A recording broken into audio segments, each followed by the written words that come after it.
Rumi said, if words come from the heart, they will enter the heart.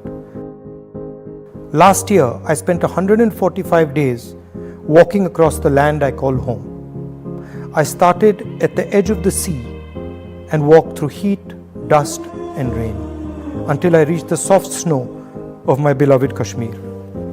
I wanted to know precisely what it was that I loved.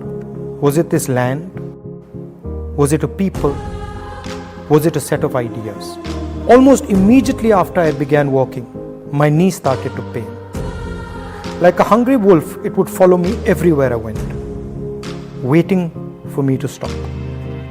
And then I started to notice something. Every time I would think about stopping, every time I considered giving up, someone would come and gift me the energy to continue. Once it was a lovely little girl with a beautiful letter. Another time an old lady. Then a man who suddenly ran up to me and hugged me.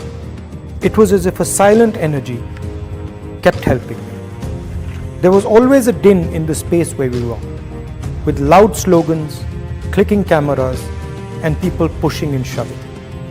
Then one day, I felt a silence I had never felt before. I could hear nothing but the voice of the person holding my hand and talking to me. He was a farmer, and he spoke about his crop.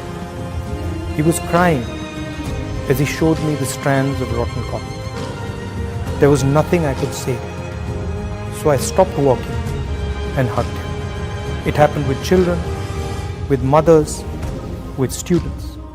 It happened with shopkeepers, carpenters, and laborers. It happened with soldiers. Now, I would almost never hear myself or the crowd. My attention would not move from the person who spoke into my ear. The object of my love had suddenly revealed herself. My beloved Bharat Mata was not a land. It wasn't a set of ideas. It wasn't a particular culture, history, or religion. It was the voice of every single Indian, no matter how weak or strong. India was the happiness, the fear, and the pain hidden deep inside all the voices.